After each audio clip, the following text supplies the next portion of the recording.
అందరికీ నమస్తే మాస్టర్స్. మనందరి గురువు గారైన బ్రహ్మర్షి పితామహ పత్రిజీ గారికి, వంశీకిరణ్ మాస్టర్ గారికి, ప్రవీణ మేడం గారికి నా ఆత్మ ప్రణామాల్ని తెలియజేస్తున్నానండి. దివ్య మనోప్రకాశం బుక్ రచయిత అయిన టార్కం గురువు గారికి కూడా ఆత్మ ప్రణామాల్ని తెలియజేస్తున్నాను. ఈరోజు మనం అధ్యాయం 17 మాస్టర్స్ యోచనాపరులు మరి శాస్త్రవేత్తలు కంటిన్యూ చేసుకుంటున్నాం. మనస్సు బుద్ధి యొక్క అభివృద్ధి అంటే జ్ఞానాన్ని కూడబెట్టుకోవటం, దానిని ఉపయోగించే నైపుణ్యాలు పెంపొందించుకోవటం కాదు. అది మన చైతన్యపు కేంద్రీకరణను పెంచుకుంటూ మనస్సును ఉన్నత స్థాయిలకు ముందు వైపుకు నడిపించటం. మళ్ళీ చదువు. Okay madam. మనస్సు బుద్ధి యొక్క అభివృద్ధి అంటే జ్ఞానాన్ని కూడబెట్టుకోవటం, దానిని ఉపయోగించే నైపుణ్యాలు పెంపొందించుకోవటం కాదు. అది మన చైతన్యపు కేంద్రీకరణను పెంచుకుంటూ మనస్సును ఉన్నత స్థాయిలకు ముందు వైపుకు నడిపించటం. అంటే వీటి రెండింటినీ జ్ఞానంతో పెంచి ఇక్కడ కాదు, మన చైతన్యాన్ని ఇంకా ఉన్నతంగా తయారు చేసుకోవడానికే ఈ పని, ఈ జ్ఞానం అన్ని తెలుసుకుంటున్నాము అని తెలుసుకోవాలా. అంటే ఆ పాయింట్ మనకి ఎప్పుడు అర్థమవుతుందో మనం ఇంకా ఇంకా ఉన్నతంగా ఎదగాలి అనే తృష్ణ ఉంటుంది. మనస్సు 7 స్థాయిలలో పనిచేస్తుంది. అన్నిటికంటే క్రిందవి 7, 6, 5లు. విద్యావంతులైన సమాజంలో మనోవిజ్ఞానం ఉపయోగించబడటం లేదు. అయితే 4వ స్థాయిలో మనం మనోజ్ఞానాన్ని అధికంగా ఉపయోగించి జ్ఞానాన్ని నిక్షిప్తం చేసి వాడుతాం. అంటే 4వ స్థాయిలో నిక్షిప్తం చేసి దాన్ని ఉపయోగించుకుంటూ ఉంటాం. 4వ స్థాయి అంతేనా? అవును మేడం. విద్యావంతులైన ఆ 2 లైన్స్ మళ్ళీ చదువుతాను మేడం. విద్యావంతులైన సమాజంలో మనోవిజ్ఞానం ఉపయోగించబడటం లేదు. 4వ స్థాయిలో మనం మనోజ్ఞానాన్ని అధికంగా ఉపయోగించి జ్ఞానాన్ని నిక్షిప్తం చేసి వాడతాం. జ్ఞానాన్ని నిక్షిప్తం చేయడం అంటే మనం ఒక మాట అనుకుంటుంటాం, ప్రతి జన్మలో తెలుసుకున్న జ్ఞానాన్ని మన ఆత్మలో నిక్షిప్తం చేస్తాము అంటాం. శ్రవణం, మననం, నిధిధ్యాసనం, ఆత్మ సాక్షాత్కారం. ఆత్మ సాక్షాత్కారం అన్నప్పుడు మనం ఏదైతే తెలుసుకుంటున్నామో ఆ అనుభవ జ్ఞానాన్ని ఆత్మలో నిక్షిప్తం చేస్తాం. అంటే 4వ స్థాయిలోకి వచ్చిన వాళ్ళకి నిక్షిప్తం చేయాలి అనేది అర్థమై నిక్షిప్తం చేయడం మొదలు పెడతారు. అంతకు ముందు కూడా నిక్షిప్తం చెయ్యొచ్చు, కానీ సరి అయినవి చెయ్యొచ్చు, సరికానివి చెయ్యొచ్చు. కానీ ఇక్కడ మాత్రం ఇంకా సరి అయినయే చెయ్యాలి అనే కోణంలోకి రావచ్చు అనిపించింది ప్రస్తుతానికి. చూద్దాం నెక్స్ట్. మనసు అభివృద్ధి చెందటం అంటే ఏదో ఒక రంగంలో జ్ఞానాన్ని కూడబెట్టడం కాదు. మన చైతన్యాన్ని మనస్సు యొక్క 3వ, 2వ, 1వ స్థాయిలకు చేర్చటం. 4వ స్థాయి మానసం జ్ఞానాన్ని స్వీయ ఆసక్తులకు లేదా విడదీయటానికి ఉపయోగిస్తే, 3వ స్థాయిలో జ్ఞానం ఒక దేశపు ప్రయోజనాలకు వాడబడుతుంది. అంటే 3వ స్థాయిలోకి వెళ్ళగానే ఈ దేశానికి నేనేం చెయ్యాలి, ఏ సేవ చెయ్యాలి అనే కోణంలో ఆలోచించటం మొదలు పెడుతుంది. 3వ స్థాయి మనస్సు. అంటే మనస్సు 3వ స్థాయిలోకి వెళ్ళినప్పుడు 2వ స్థాయిలో మొత్తం మానవాళి కోసం ఉపయోగించబడితే, మొదటి స్థాయిలో జ్ఞానమంతా గ్రహపు భవిష్యత్తుకు దానిలోని సామ్రాజ్యాల ఖనిజ, జంతు, మానవ కొరకు ఉపయోగిస్తారు. మొత్తానికి ఉపయోగిస్తారు అది. విశ్వవిద్యాలయాల్లో పొందిన జ్ఞానం 4వ స్థాయి మనస్సులో కేంద్రీకరిస్తే దానిని స్వార్థం, పోటీ, లోబర్చుకోవటం, వేర్పాటు, అత్యాశ, కాలుష్యాలకు ఉపయోగిస్తారు. ఏది మూడవ స్థాయిలోకి వచ్చినప్పుడు? మూడవ నా- స్థాయిలో మనసు ఉన్నప్పుడు మళ్ళీ ఇది ఒకసారి చదువు. Okay madam. వేర్పాటు. పైన 2 లైన్స్ కూడా చదువుతాను మేడం. ఉమ్, రెండవ స్థాయిలో మొత్తం మానవాళి కోసం ఉపయోగించబడితే మొదటి స్థాయిలో జ్ఞానమంతా గ్రహపు భవిష్యత్తుకు దానిలోని సామ్రాజ్యాల ఖనిజ, జంతు, మానవ కొరకు ఉపయోగిస్తారు. మూడేమో దేశం కోసము, రెండేమో మొత్తము ప్రపంచం కోసం, లాస్ట్ది గ్రహం కోసం. గ్రహం కోసం అన్నప్పుడు ఖనిజ, వృక్ష, జంతు మొత్తం సమస్తం వచ్చి కూర్చుంటాయి. అది వాటి కోసం ఉపయోగిస్తారు. మనస్సుని ఎంతసేపటికి అలా చేయాలి ఇలా చేయాలి ఈ కోణంలో ఉంటాయి వాళ్ళకి, అంతే. విశ్వవిద్యాలయాల్లో పొందిన జ్ఞానం నాల్గవ స్థాయి మనస్సులో కేంద్రీకరిస్తే దానిని స్వార్థం, పోటీ, లోబర్చుకోవటం, వేర్పాటు, అత్యాశ, కాలుష్యాలకు ఉపయోగిస్తారు. అంటే 4వ స్థాయిలో ఉందనుకో మన మనస్సు ఈ విధంగా ఉంటది. 3వ స్థాయిలో ఉందనుకోండి మన మనస్సు, మనకి ముందు చెప్పేవాళ్ళు ఆ నిమ్న స్థాయి మనస్సు, ఉన్నత స్థాయి మనస్సు. ఉన్నత స్థాయి మనస్సు అనుకో 3, 2, 1 దేశం కోసం, ప్రపంచం కోసం, గ్రహం కోసం. 4 ఏంటి? స్వార్థం కోసం, వేర్పాటువాదం కోసం, వీటన్నింటి కోసం 4వ స్థాయి మనస్సు. మన లోపల అలాంటి భావాలు ఉన్నాయి అంటే మనది 4వ స్థాయి మనసు. దీన్ని బట్టి మన మనస్సు ఏ స్థాయిలో ఉంది మనం గుర్తించవచ్చు. జ్ఞానం అంతర్దృష్టిని, ముందు చూపుని ఇస్తుంది. వ్యక్తి తన జ్ఞానాన్ని ప్రజలకు సేవ చేయటం కోసం ఉపయోగిస్తాడు. ఈ చైతన్యాన్ని మరింత ఉన్నత మానసం వైపు నడిపిస్తుంది. ఏది 4దా? జ్ఞానం మేడం. జ్ఞానం అంతర్దృష్టిని, ముందు చూపుని ఇస్తుంది. వ్యక్తి తన జ్ఞానాన్ని ప్రజలకు సేవ చేయటం కోసం ఉపయోగిస్తాడు. అది చైతన్యాన్ని మరింత ఉన్నత మానసం వైపు నడిపిస్తుంది. మరి జ్ఞానాన్ని సేవ వైపు ఉపయోగిస్తాడు. ఎప్పుడైతే సేవ చేస్తూ ఉంటామో మన చైతన్యం కూడా విస్తృతమవుతూ ఉంటుంది. ఈ దశలో 4వ స్థాయిలో ఉన్నప్పటికీ జ్ఞానమే ఉన్నా దానిని ఉపయోగించే లక్ష్యం వేరుగా ఉంటుంది. మళ్ళీ చదువుతాను మేడం. ఈ దశలో 4వ స్థాయిలో ఉన్నప్పటికీ జ్ఞానమే ఉన్నా దానిని ఉపయోగించే లక్ష్యం వేరుగా ఉంటుంది. ఉపయోగించే లక్ష్యం వేరుగా ఉంటుంది 4వ స్థాయిలో ఉన్నప్పుడు. అతని చైతన్యం విభిన్నంగా ఉంటుంది. అతని శక్తి వేరుగా ఉంటుంది.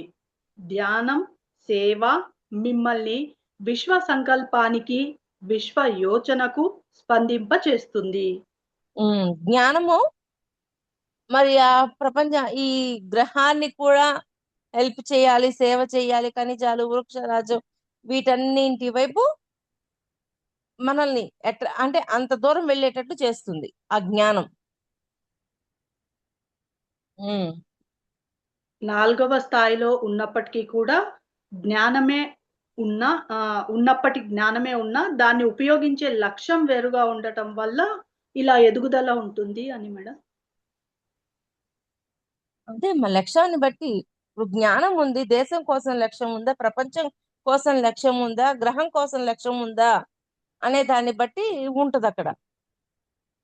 జ్ఞానం ఉంది 4వ స్థాయిలోనే ఉండేవాడికి వేర్పాటు, స్వార్థం ఇవన్నీ ఉంటాయి జ్ఞానం ఉన్నా కూడా. కానీ ఆ జ్ఞానం సేవగా ఉపయోగించినప్పుడు 3వ స్థాయిలో ఉన్న వాళ్ళకి ఎలా ఉంటుంది? దేశం కోసం సేవ చేయాలని ఉంటుంది. 4వ స్థాయిలో ఉన్న వాడికి ప్రపంచం కోసం సేవ చేయాలి అని ఉంటుంది.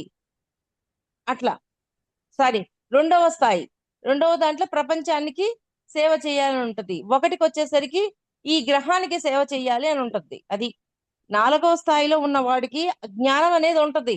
ఆ జ్ఞానాన్ని వాడి స్వార్థం కోసం వాటి కోసం ఉపయోగిస్తాడు. ఆ తరువాత ఆ జ్ఞానాన్ని వీటి కోసం ఉపయోగిస్తారు అని క్లారిటీ ఇస్తున్నారు ఆయన. మొదటి దశలలో ఆ స్పందన జీవితపు లయతో ఐక్యతలో ఉండేటట్లు ఉల్లాసాన్ని, రక్షణను భావించేటట్లు చేసి మీ చుట్టూ అయస్కాంత వలయాన్ని సృష్టిస్తుంది. ఉమ్, ఆలోచన యొక్క అయస్కాంతం మనోశక్తులలో అమూల్యమైన భాగాలను తెస్తుంది అని అంటారు. ధ్యానం ద్వారా ఆలోచనల్లో ఉన్న అయస్కాంతం ఆలోచన యొక్క అయస్కాంతం మనోశక్తులలో అమూల్యమైన భాగాలను తెస్తుంది అని అంటారు. ఉమ్, ధ్యానం ద్వారా మనోశరీరంలో ఇప్పుడు మనోశక్తి ఆలోచనలు చేస్తాము. ఆ ఆలోచనలు మనస్సు ద్వారా మరి కార్యరూపం దాలుస్తూ ఉంటాయి కదా. అందుకని ఆ మాట చెప్తున్నారు ఆయన. ఉమ్. ఆలోచనల యొక్క శక్తి మనోశక్తిగా మారుతుంది. అది మళ్ళీ చదవాలి ఆయన. Okay madam. ఆలోచన యొక్క అయస్కాంతం మనోశక్తులలో అమూల్యమైన భాగాలను తెస్తుంది అని ఉమ్. అంటే ఆలోచనలో ఉన్న అయస్కాంతం ఎటువంటిది? సరి అయినదా, సరికానిదా? సరి అయినదైతే మనసు బాగానే ఉంటది, సరికానిదైతే మళ్ళీ మనసు మీద ప్రభావం చూపిస్తుంది. అందుకే కదా ఎటువంటి ఆలోచనలు చేస్తున్నావో గమనించుకోవాలి మనం. సరి అయిన ఆలోచనలకి శక్తినిస్తున్నామా, సరికాని ఆలోచనలకి శక్తినిస్తున్నామని గమనించాలి. ఒక్క నిమిషం పాజ్ పెట్టు. మేడం.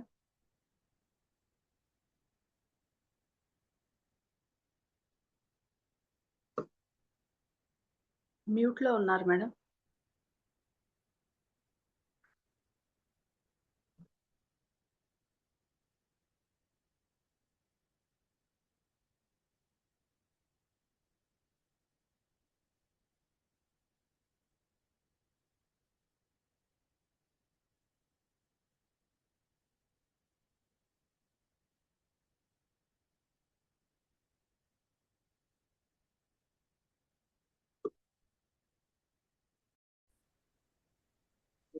ఉమ్.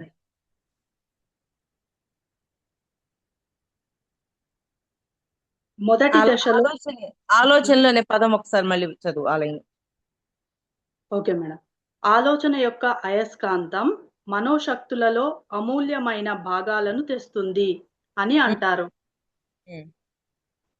ధ్యానం ద్వారా మనోశరీరంలో మనోశక్తి కూడబెట్టబడి ఆరా అంతా విస్తరించి మనకు దివ్య జ్ఞాన ప్రకాశం, ఉన్నతీకరణ, నేతృత్వం, నిర్దేశకత్వాల సేవలలో ఉపయోగపడుతుంది. అంటే ధ్యానం ద్వారా మన అంతరంగాన్ని చూస్తుంటాం. మనస్సులో ఉన్నది ఇవంతా మనకి చివరికి సేవ దాకా తీసుకెళ్తుంది. ఆ దివ్య జ్ఞాన మనోప్రకాశం మరి ఆ సేవ దాకా తీసుకెళ్తుంది అని చెప్తున్నారు. అంటే ధ్యానం ఎంత ముఖ్యమో అర్థమవుతుందా? జ్ఞానం ఎంత ముఖ్యమో అర్థమవుతుందా? రెండు ముఖ్యమే. మనోశరీరం 7 స్థాయిలతో మనస్సు ఉపయోగించే ఏడంచెల ఉపకరణం. 7వ స్థాయి గురించి చెప్తున్నారు. మనోశరీరం 7 స్థాయిలతో మనస్సు ఉపయోగించే ఏడంచెల ఉపకరణం. అంటే 7 స్థాయిల్లో మనసును ఏ విధంగా ఉపయోగిస్తారో ఆ ఉపకరణం ఎలా ఉంటుందో క్లారిటీ ఇస్తున్నారు మనకి. ఇంతకు చెప్పారు కదా అది. మనస్సు మనోశరీరం కాదు, కానీ దానిలో ప్రవహించి దాని మీటలను నిర్దేశించడానికి ఉపయోగపడే విద్యుత్తు. దాన్ని విద్యుత్ లాగా చెప్తున్నారు, శక్తిలాగా చెప్తున్నారు. దాన్ని ఎలా ఉపయోగించుకుంటాం అనేది ఈ 7 స్థాయిల్లో నిలబడి ఉంటుంది. ఎవ్వరి మనస్సు అయినా సరే ఈ 7 స్థాయిల్లో ఎక్కడో ఒక చోట కనెక్ట్ అయి ఉంటుంది, ఈ కోణాలలో ఉంటుంది అని చెప్తున్నారు ఆయన. మానవ ఆత్మ మనస్సు కాని మనోశరీరం కాని కాదు. అది మనస్సును ఉపయోగించుకునేది. ఆత్మ మనస్సులో ఒక సచేతన విభాగం. ఆలోచించటం అంటే మానవ ఆత్మ యొక్క మనోశక్తిని ఉపయోగించడం. అంటే మానవాత్మ ఏ పనైతే చెయ్యాలి అనుకుంటుందో ఆ పనిని మన ఆలోచనలలో వచ్చి ఆలోచనలు కార్యరూపం దాలుస్తాయి కదా. మానవాత్మ అనగానే మానవాత్మ ఏం చేయాలనుకుంటుంది భూమి మీద? మనల్ని పంపించింది. ఏ పని చేయించాలనుకుంటుంది ఆ పనిని చేయిస్తుంది అనమాట. మళ్ళీ చదువుతాను మేడం. మానవ ఆత్మ మనస్సు కానీ మనోశరీరం కానీ కాదు. అది మనస్సును ఉపయోగించుకునేది. ఆత్మ మనస్సులో ఒక సచేతన విభాగం. ఆలోచించడం అంటే మానవ ఆత్మ యొక్క మనోశక్తిని ఉపయోగించడం. అంతే. ఆత్మ మానవాత్మగా మారింది.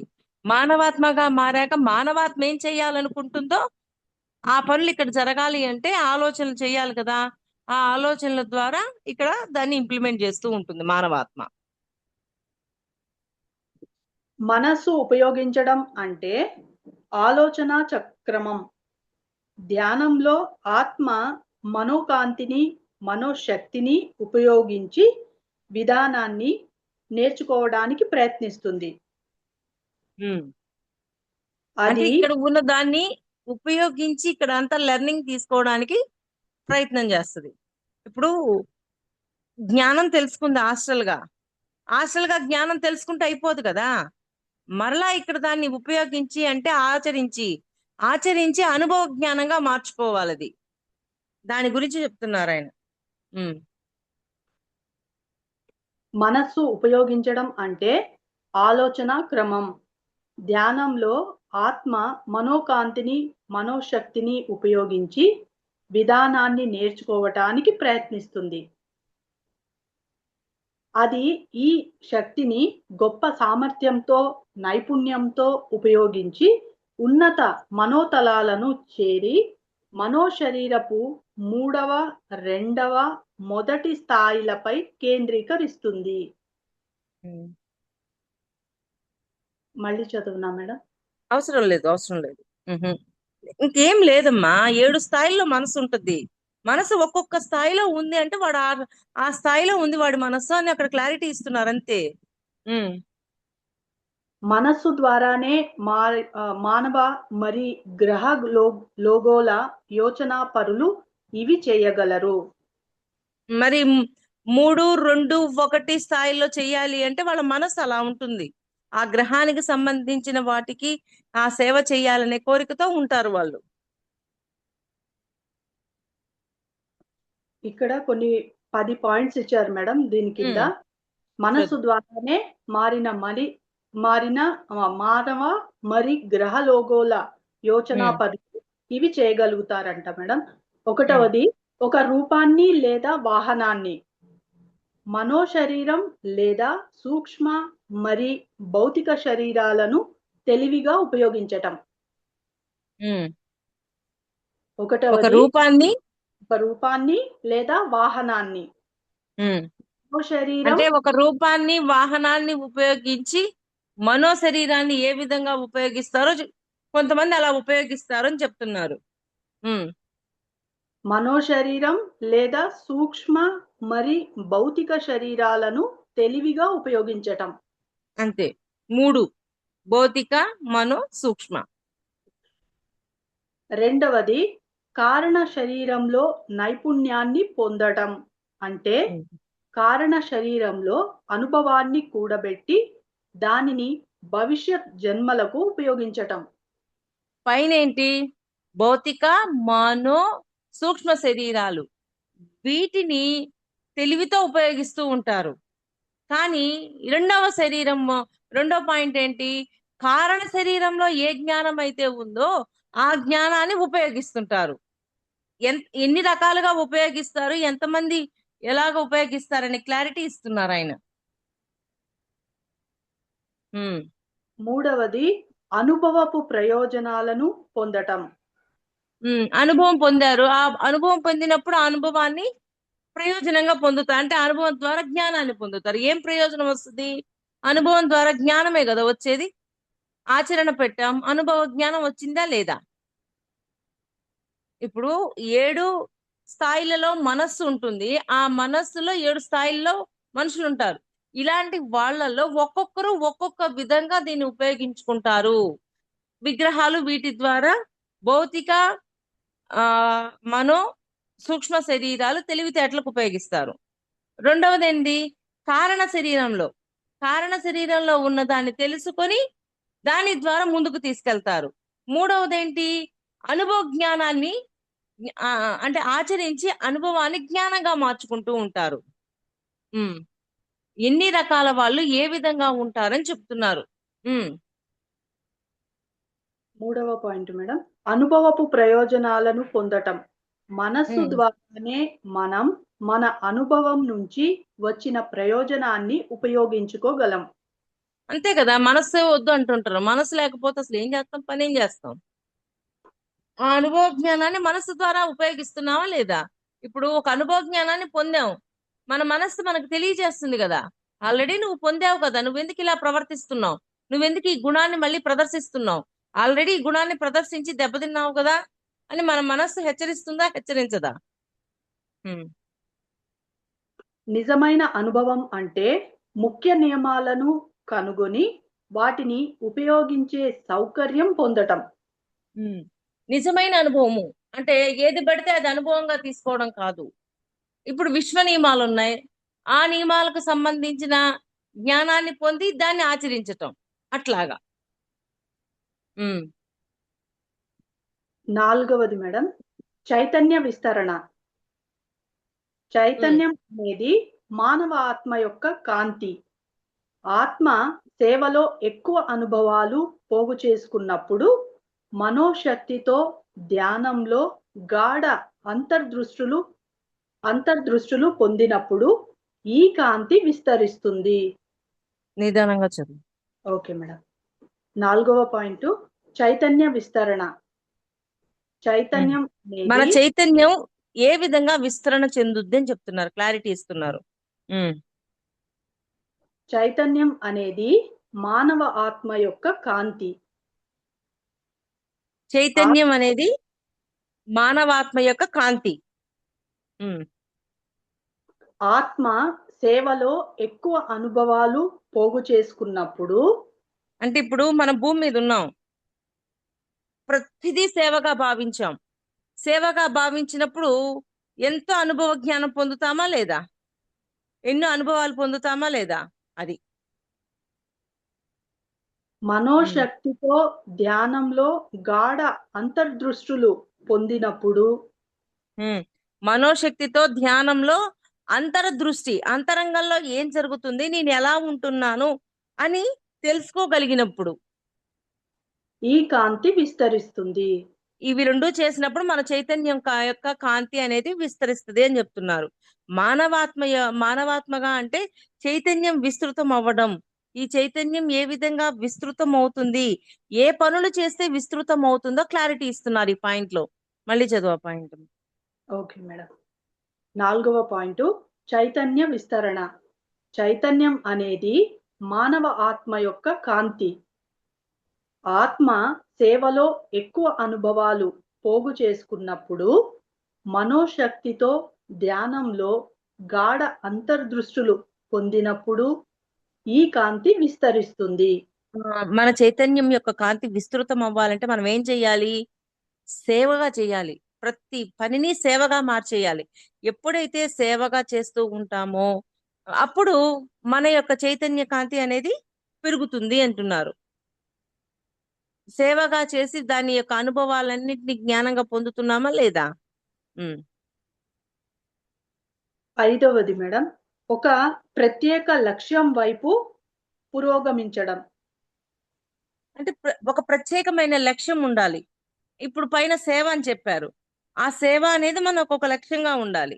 ఆ ప్రత్యేకమైన లక్ష్యం వైపు ప్రయాణం చేసినప్పుడు కూడా మన చైతన్యం విస్తృతం అవుతుంది. ఐదవది, ఒక ప్రత్యేక లక్ష్యం వైపు పురోగమించడం. మన మనస్సును ఉపయోగిస్తూ మన లక్ష్యాలను పూర్తి చేస్తాం. లక్ష్యాలు మనస్సునే కదా ఉపయోగించి లక్ష్యాలను పూర్తి చేసేది. మరి మానవాత్మ అవ్వచ్చు, ఆత్మ అవ్వచ్చు. వాటి యొక్క లక్ష్యాలని మన మనస్సుకు ఆలోచనల ద్వారా తెలియజేసినప్పుడు ఆ మనస్సు ఇక్కడ ఆ పనులు చేసినప్పుడు మారుతుంది కదా. అది అందుకే మనం కదా మీరు హాస్టల్ గా జ్ఞానం పొందారు, పొందితే అయిపోలా, మళ్ళీ భూమి మీదకి వచ్చి ఇంప్లిమెంట్ చేయండి అని చెప్తారు. ఇంప్లిమెంట్ చేస్తేనే కదా అనుభవ జ్ఞానంగా మారేది, అప్పుడు మన చైతన్యం విస్తృతం అయ్యేది. అది మన మనస్సును ఉపయోగిస్తూ మన లక్ష్యాలను పూర్తి చేస్తాం. ఉమ్, లక్ష్యాలు గమ్యం లేకుండా గాలిలో తిరగం. ఉమ్. మనస్సును ఉపయోగించిన వారు అంటే లక్ష్యం లేకపోతే మన మనస్సు గాలిలో తిరుగుతా ఉంటది. అందుకని లక్ష్యం ఉంచాలి అని చెప్తున్నారు. మనస్సును ఉపయోగించని వారు భౌతిక అనుభూతిక నిమ్న మనోలోకాల్లోని ప్రాథమికాల నిర్దేశకత్వాన్ని అనుసరిస్తారు. ఉమ్. అంటే ఈ మనస్సు అంటే మనస్సు కూడా మన ఆత్మతోనూ ఒక ఆత్మ మానవాత్మగా మారింది. ఆత్మగా ఉన్నప్పుడు మనస్సు ద్వారానే జ్ఞానాన్ని పొందుతూ మానవాత్మగా మారింది. కానీ ఆ మానవాత్మగా ఉన్నప్పుడు ఇక్కడ ఉన్న మనస్సుతో కనెక్ట్ అయి ఉండి ముందుకు వెళ్తే ఓకే, లేకపోతే నిమ్నతనంలోనే ఉండిపోతాము అని చెప్తున్నారు. ఉమ్, 6th పాయింట్ మేడం, రెండు ధృవాల మధ్య విచక్షణ. మనోకాంతి వల్లనే మనం ఆత్మకు, పదార్థానికి, ఆత్మలోకానికి, పదార్థలోకానికి, ఆత్మ యొక్క కాంతి ఉల్లాసాలు, పదార్థపు చీకటి బాధలు, ఆత్మ యొక్క స్వేచ్ఛ పదార్థపు బానిసత్వం మధ్య భేదాన్ని అర్థం చేసుకుంటాం. మళ్ళీ చదువు, నిదానంగా చదువు, ఓకే మేడం. కొంచెం కొంచెం చదువు. 6వ పాయింట్ మేడం, రెండు ధృవాల మధ్య విచక్షణ. రెండు ధృవాల మధ్య విచక్షణ. ఇక్కడ ఏంటి ఆ రెండు ధృవాలు? మనస్సు, ఆత్మ. మనోకాంతి వల్లనే మనం ఆత్మకు, పదార్థానికి, ఆత్మలోకానికి, పదార్థలోకానికి, ఆత్మ యొక్క కాంతి ఉల్లాసాలు, పదార్థపు చీకటి బాధలు, ఆత్మ యొక్క స్వేచ్ఛ పదార్థపు బానిసత్వం మధ్య భేదాన్ని అర్థం చేసుకుంటాం అంటున్నారు. వీటన్నిటికీ ఒక నిమిషం పాజులో పెట్టు. ఓకే కోహోస్ట్ ఇవ్వలేదు.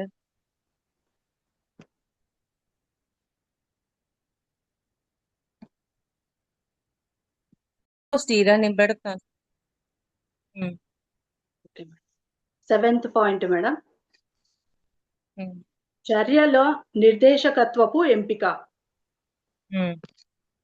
చర్యలను బట్టి ఎంపిక ఉంటది. ఏ చర్యలను బట్టి వాడు పదార్థమా ఆత్మ అనే ఎంపిక. మానవ ఆత్మ తన మేధాశక్తి ద్వారా తాను ఏ నిర్దేశకత్వంలో పనిచేయాలో ఎంపిక చేసుకుంటుంది. అంటే మానవాత్మ ఏ నిర్దేశకత్వంలో పని చేయాలో అనుకుంటుందో దాన్ని మనస్సు ద్వారా ఇక్కడ ఇంప్లిమెంట్ చేయిస్తుంటది. తన మనస్సు ద్వారా ఆ ఎంపిక స్వేచ్ఛ కలిగి ఉంటుంది. ఇందాక చెప్పిన పాయింట్ చదవటం లేదు ఏంటి? ఆ పాయింట్ చదవనా మేడం? ఎక్స్ప్లెయిన్ అది చదువమ్మా, దాన్ని ఎక్స్ప్లెయిన్ చేయలేదు. అవును, okay madam. 6th point madam, రెండు ధృవాల మధ్య విచక్షణ. రెండు ధృవాల మధ్య విచక్షణ అంటే మనస్సుకి ఆత్మకి మధ్య విచక్షణ. ఒక్కొక్కసారి ఆత్మ సీనియర్ గా ఉంటుంది, మనస్సు జూనియర్ గా ఉంటుంది. ఒక్కొక్కసారి మనస్సు సీనియర్ గా ఉంటుంది, ఆత్మ జూనియర్ గా ఉంటుంది. ఆత్మ అంటే ఒక్కొక్కసారి ఆత్మగా ఉండొచ్చు, ఒట్టి పదార్థంగా ఉండొచ్చు. మొదట పదార్థంగా ఉన్న మనము నాలెడ్జ్ తెలుసుకుంటూ తెలుసుకుంటూ తెలుసుకుంటూ ఆత్మగా తయారవుతాం. నేను ఆత్మని నేను ఆత్మని నేను ఆత్మని అని మనము రాస్తూ ఉంటాం. కానీ ఆత్మగా జీవించడము అంటే కృష్ణుడు ఒక మాట అంటారు, ఏమని? నీటిలో నాంచినా నానదు, అగ్నిలో కాల్చినా కాలదు అంటాడు. అంటే అంతటి నిశ్చల తత్వానికి మనం వెళ్ళగలగాలి. అంత నిశ్చల తత్వం నేర్చుకుంటూ అలా ఉన్నప్పుడు మనం ఆత్మగా జీవించినట్టు భూమి మీద. అంటే ఆత్మగా మారింది కాబట్టి పదార్థము ఆత్మగా మారింది కాబట్టి ఆత్మ యొక్క సంకేతాలు మనస్సుకు రావటం ద్వారా మనస్సు ఇక్కడ ఆ విధంగా ప్రవర్తిస్తూ ఉంటుంది. అది. రెండు ధృవాల మధ్య విచక్షణ. మనోకాంతి వల్లనే మనం ఆత్మకు, పదార్థానికి, ఆత్మలోకానికి, పదార్థ లోకానికి. మనోకాంతి వల్ల ఆత్మకు, పదార్థానికి, ఆత్మలోకానికి, పదార్థ లోకానికి. ఆత్మ యొక్క కాంతి ఉల్లాసాలు, పదార్థపు చీకటి బాధలు. ఉండు ఆత్మలోకపు కాంతి ఉల్లాసం. కాంతి ఉల్లాసంగా ఉన్నామంటే ఆత్మగా ఉన్నామని. లేదు అంటే చీకటిలో ఉన్నాము, అజ్ఞానంలో ఉన్నామంటే ఇంకా పదార్థంగానే ఉన్నాం. మనం ఆత్మగా మారలేదు. ఎప్పుడైతే మనం ఆత్మగా మారుతామో మనం ఆత్మలోకంలో మనకు ఆ ప్లేస్ వస్తుంది. ఆత్మ యొక్క కాంతి ఉల్లాసాలు, పదార్థపు చీకటి బాధలు. ఆత్మ యొక్క స్వేచ్ఛ, పదార్థపు బానిసత్వం. ఆత్మకేమో స్వేచ్ఛ, పదార్థకు బానిసత్వం. పదార్థానికి ఏంటి? బానిసత్వం. అంటే మనము మొదట్లో పదార్థంగానే ఉన్నాం. పదార్థంగా ఉన్నప్పుడు చీకటిలో ఉంటాము, స్వేచ్ఛనీయము. మరి ఎలా ఉంటాం? అంటే ఈ పదార్థము సరిగా ఉండదు, ఒక దుష్కర్మల్లోనే ఉండుంటుంది. కానీ ఆత్మగా మారాము అంటే కాంతిగా మారాము, ఉల్లాసంగా ఉంటాము, స్వేచ్ఛనిస్తాము. పదార్థంగా ఉన్నప్పుడు బానిసత్వంలోనే ఉంటాం. మొదటి జన్మల్లో ఇలా ఉంటాం, తర్వాత అది ఆత్మగా మారుతుంది. ఏంటి? అధర్మంలో నుంచి ధర్మంలోకి వచ్చాక అప్పుడు కాంతి తత్వంతో ఉల్లాసంగా ఉండటం, స్వేచ్ఛనివ్వటం, వీటన్నింటిలోకి వెళ్ళిపోతుంది. అప్పుడు మనం ఆత్మగా మారింది. ఇంకా మనం ఆత్మగా మారామా లేదా అనేది ఒకసారి మనం చెక్ చేసుకోవాలి. అప్పుడు అది ఎప్పుడైతే మనం ఆత్మగా మారామో అప్పుడు ఆత్మలోకంలోకి మనకి ఎంట్రీ ఇస్తారు. మన ఆత్మకి అక్కడ ఎంట్రీ జరుగుద్ది. మరి ఇన్ని జన్మలు తీసుకొని, ఇన్ని జన్మల్లో జ్ఞానం తీసుకొని పదార్థంగా ఉన్న మనం ఆత్మగా మారి ఆత్మలోకంలోకి మనం ఎంట్రీ అయ్యి ఆత్మలోకంలో మన ఆత్మలోకంలోకి వెళ్ళింది. ఇంకా మానవాత్మ అవ్వాలి, మానవాత్మ ఏకాత్మ అవ్వాలి. చాలా ప్రాసెస్ ఉంది. ఈ జన్మలో క్లాసులు చెప్పేసి ఏదో 2 చేసేసి మనము నేను అయిపోయాను అని ఒక అజ్ఞానంలోకి, ఒక దురాభిమానంలోకి వెళ్లకుండా మనల్ని మనమే కాపాడుకోవాలి. అందుకని పైకి చూసినప్పుడు పైన మాస్టర్స్ ఇది ఈ కోణంలో ఉంది, ఇది ఈ కోణంలో ఉందని మనకి క్లారిటీలు ఇస్తుంటారు. అందుకే డ్రీమ్స్ కనెక్ట్ అయితే మనకంతా అర్థమవుతూ ఉంటుంది.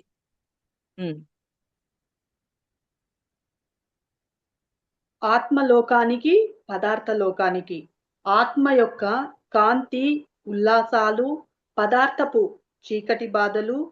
ఆత్మ యొక్క స్వేచ్ఛ, పదార్థపు బానిసత్వం మధ్య భేదాన్ని అర్థం చేసుకుంటాం. ఆ డిఫరెన్స్ అనేది బాగా అర్థమవుతుంది. 7వ పాయింట్ మేడం, చర్యల నిర్దేశకత్వపు ఎంపిక.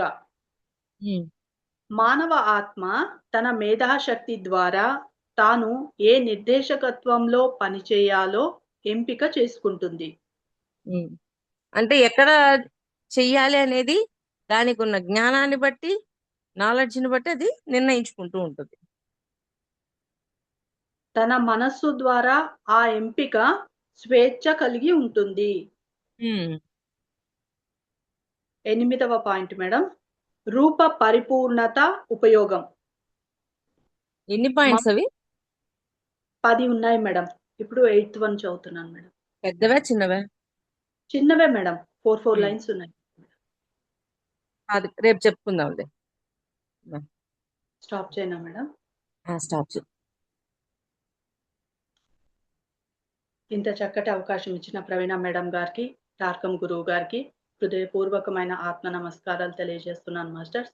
అందరికీ థ్యాంక్ యూ మాస్టర్స్.